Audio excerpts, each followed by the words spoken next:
Good morning students, I am Iqbal Arfin and now you are watching ISG English Classes YouTube channel.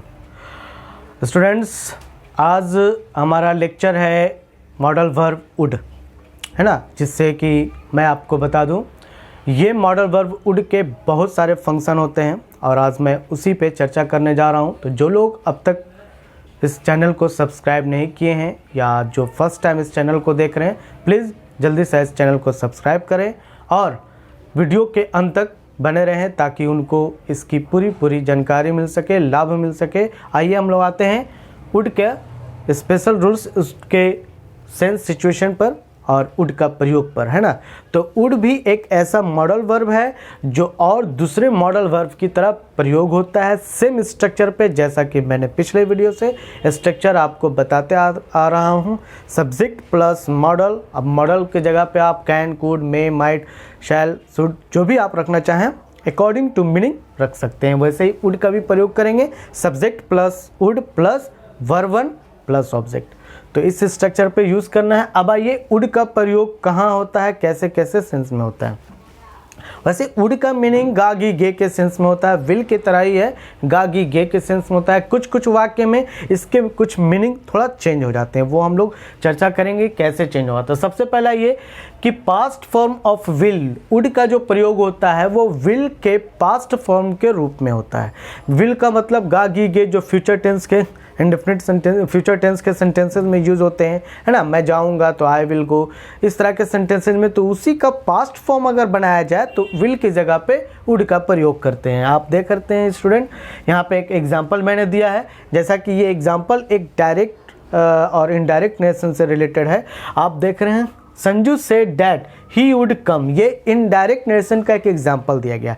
Direct nation में अगर दिया हो sentence कि Sanju said, उसके बाद कॉमा ही विल कम, तो he will come, will की जगह पे आपको इनडायरेक्ट स्पीच में वुड का प्रयोग कर देना है, जैसा कि आप यहाँ पे बिल्कुल देख रहे हैं एग्जाम्पल, है ना। तो Sanju said that he would come, तो ये हो गया पास्ट फॉर्म ऑफ विल का प्रयोग। नेक्स्ट है रिपीटेशन इन पास्ट। पास्ट में अगर हम किसी तरह के बातों को या अपनी कोई बातें रिपीट करते हैं, दोहराते हैं, व्याख्या करते हैं, उसको एक्सप्लेनेशन कर रहे होते हैं कि ऐसा होता था, ऐसा करते थे, ये करते थे, उसके बाद ये होता था वो, तो इस तरह का रिपीटेशन के फॉर्म में हम वुड का मॉडल वर्ब वुड का प्रयोग करते हैं। जैसा कि एग्जांपल आप में देखिए, when I was a kid, जब मैं एक बच्चा था, I would go to school, मैं स्कूल जाया करता था। यहाँ पे जाया करता था रेपुटेशन बताया जा रहा है। फिर उसके बाद आगे का काम भी बता रहा है कि I would play with my classmate, मैं अपने सहपाठियों के साथ खेला करता था। They would give me chance first, वो लोग मुझे पहले मौका दिया करते थे। तो इस तरह के सेंटेंसेस में आपने क्या देखा कि रिपीट किया जा रहा है, बहुत सारी बातें हैं जो उसको दोहरा कर बताया जा रहा है। तो रिपीटेशन इन पास्ट में भी वुड का प्रयोग किया जाता है। क्या करता था, वैसे तो आप जानते हैं कि करता था के लिए हम पास्ट इंडेफिनिट का फॉर्म यूज़ करते हैं, सब्जेक्ट V2 प्लस ऑब्जेक्ट, लेकिन यहाँ पे जब रिपीटेशन बताया जाए तो वुड मॉडल वर्ब वुड का प्रयोग करेंगे। नेक्स्ट है हमारा रिक्वेस्ट। जब आप किसी से रिक्वेस्ट करते हैं पोलाइटली, तो उसमें पोलाइट रिक्वेस्ट के लिए तो वुड का भी प्रयोग होता है, आप यहाँ वुड का भी प्रयोग कर सकते हैं, है ना। जैसा कि एग्जाम्पल दिया हुआ है, वुड यू हेल्प मी, क्या आप मेरी मदद करेंगे, है ना। इस तरह का वाक्य प्रयोग करने में आप वुड का प्रयोग कर सकते हैं। नेक्स्ट है ऑफर। ऑफर यानी प्रस्ताव देने के लिए भी आप किसी को ऑफर कर रहे होते हैं, किसी को प्रस्ताव दे रहे होते हैं, तो उसमें भी आप वुड का प्रयोग कर सकते हैं। जैसा कि यहाँ पे मैंने बताया कि would you dance with me, क्या आप मेरे साथ डांस करेंगे, यानी आप अगले को ऑफर कर रहे हैं कि क्या आप मेरे साथ नाचेंगे, है ना। और इसी सेंटेंस को, ऐसा ही वाक्य को हम दूसरे तरीके से वुड लाइक का प्रयोग करके भी बना सकते हैं। जैसा कि एग्जांपल है, would you like to dance with me, क्या आप मेरे साथ डांस करना चाहेंगे। पहला वाक्य में क्या है, क्या आप मेरे साथ डांस करेंगे, और दूसरे वाक्य में है क्या आप मेरे साथ डांस करना चाहेंगे। तो दोनों सेंटेंसेस से ऑफर का बोध हो रहा है। तो ये दोनों सेंटेंसेस जो है क्या शो कर रहा है, ऑफर। वुड लाइक का भी प्रयोग ऑफर के लिए करते हैं और सिर्फ वुड का भी प्रयोग ऑफर के लिए किया जाता है। तो स्टूडेंट्स, ये है आपका वुड का प्रयोग। अब आइए इस तरफ आते हैं, past habit instead of used to. Used to का जो एक मॉडल वर्ब है स्टूडेंट्स, नेक्स्ट वीडियो में आप पढ़ेंगे। यूज टू के बारे में। फिलहाल मैं आपको बता दूं, यूज टू का जो प्रयोग होता है वो पास्ट हैबिट यानी बीते हुए समय की आदतों को बताने के लिए इसका प्रयोग किया जाता है।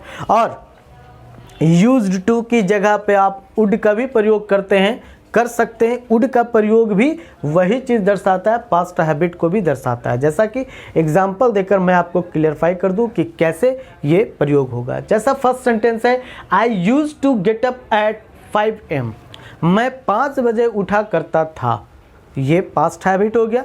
मैं 5 बजे उठा करता था। अब इसके आगे अगर आप कोई बात बोल रहे हैं और वो भी आदत वाली बात अगर आप बोल रहे हैं तो यूज टू प्रयोग ना करके आप वुड का प्रयोग करेंगे। यानी फर्स्ट सेंटेंस यूज टू से स्टार्ट होगा, उसके बाद वाला जो सेंटेंस आदत वाली होगी तो उसमें यूज टू यूज़ नहीं करेंगे, उसमें वुड का प्रयोग करेंगे। जैसा कि यहाँ पे एग्जाम्पल है, आई would go for a walk.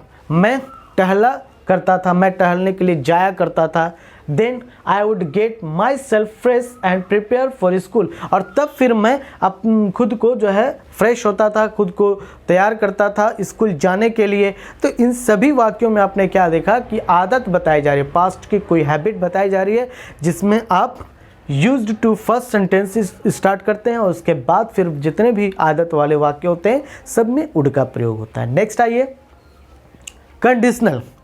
Conditional sentences जिसमें शर्त वाली बात हो, वैसे सेंटेंसेस में भी आप वुड का प्रयोग करते हैं।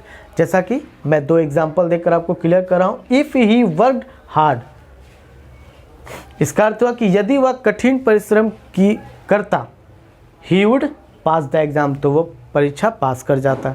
तो यहाँ पे आप देखिए कि फर्स्ट सेंटेंस जो है, if he worked hard he would pass the exam. तो फर्स्ट सेंटेंस में आपने देखा कि यहाँ पे वर्ब टू का प्रयोग किया गया, यानी पास्ट इंडेफिनिट का यूज़ किया जा रहा है। ये कंडीशनल टाइप 2 कहलाता है।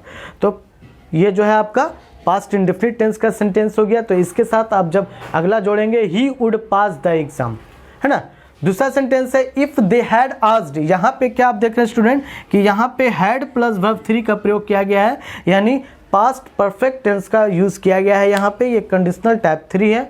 तो इसमें आप क्या बता रहे हैं कि इफ़ दे हैड आस्क्ड, यदि वह मुझसे पूछे हुए होते, है ना। जैसे पास्ट परफेक्ट में होता है कि पूछ चुका होता, पूछा होता, पूछे हुए होते, वैसे ही यहाँ पे यूज़ करना है। तो यदि वे लोग मुझसे पूछे होते, I would have replied them, तो मैं उन लोगों को जवाब जरूर दिया करता, या मैं उन लोगों को जवाब दिया करता। तो यहाँ पे आप क्या देख रहे हैं कि अगर आपका हैड प्लस आस्क्ड यानी हैड वर्ब 3 का प्रयोग किया गया है तो आपको वुड के साथ हैव का प्रयोग कर देना है, वुड हैव यूज़ करेंगे, है ना, इसके स्ट्रक्चर में। तो ये 2 कंडीशनल सेंटेंसेज हैं, कंडीशनल टाइप 2 और कंडीशनल टाइप 3, जिसमें एक में पास्ट इंडेफिनिट, दूसरे में पास्ट परफेक्ट। तो अब आइए, नेक्स्ट है पॉसिबिलिटी। पॉसिबिलिटी के लिए भी हम लोग वुड का प्रयोग करते हैं। अब आप ये सोच रहे हैं कि सर पॉसिबिलिटी के लिए बहुत सारे मॉडल वर्ब यूज़ होते हैं, कैसे ये वुड का भी प्रयोग मॉडल वर्ब में पॉसिबिलिटी के लिए कैसे यूज़ करेंगे। तो मैं आपको क्लियर कर दूं। पॉसिबिलिटी में जैसा कि हम कोई फ्यूचर की कोई बातें बोलते हैं, है ना, कोई ऐसा काम जो आने वाले समय में करना होता है, उस वाक्य में अगर आप कन्फर्म नहीं होकर ही बोल रहे हैं तो वुड का प्रयोग करेंगे। अगर आप कन्फर्म होकर बोल रहे हैं तो विल का प्रयोग करेंगे। जैसा कि यहाँ पे एग्जांपल दिया है, he would go to Mumbai on Sunday, वह रविवार को मुंबई जाएगा।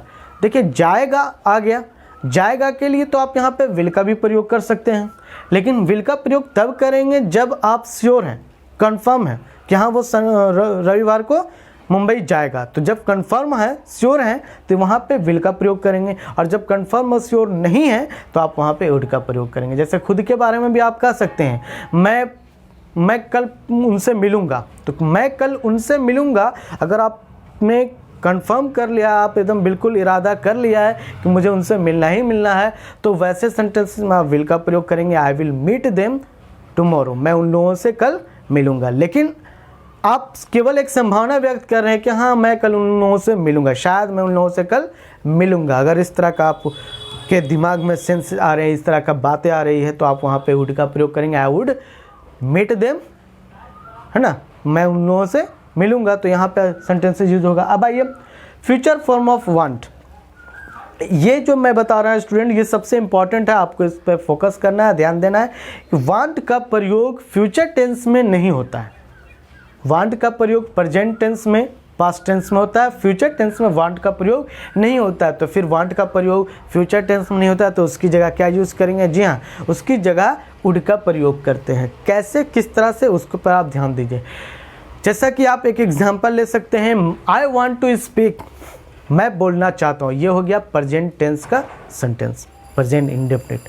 अब इसी को पास्ट में ले जाएंगे तो सेंटेंस हो जाएगा आई वांटेड टू स्पीक, मतलब मैं बोलना चाहता था, तो ये पास्ट में हो गया। और आप इसी को फ्यूचर में ले जाएंगे, मैं बोलना चाहूँगा, चाहूँगा शब्द के लिए विल के साथ वांट का प्रयोग नहीं करते हैं, तो क्या यूज़ करते हैं? वुड लाइक का प्रयोग किया जाता है। वांट की जगह पे वुड लाइक का प्रयोग किया जाता है और सेंटेंस क्या हो जाएगा? I would like to give a speech. जैसा कि एग्जांपल मैंने दिया कि I would like to give a speech, मैं भाषण देना चाहूँगा। उसी तरीके से आई वांट टू स्पीक, मैं बोलना चाहता हूँ, प्रेजेंट में आई वांटेड टू स्पीक, मैं बोलना चाहता था, पास्ट में I would like to speech, मैं बोलना चाहूँगा, फ्यूचर टेंस में। तो इस तरीके से आपने वुड का प्रयोग जाना। अब स्टूडेंट्स, मैं आपको कुछ वुड से बना हुआ कुछ और स्ट्रक्चर नेक्स्ट वीडियो में आपको बताऊंगा। आज के लिए इतना ही है। आप इसको लाइक कीजिए और दूसरों तक शेयर कीजिए। Thank you.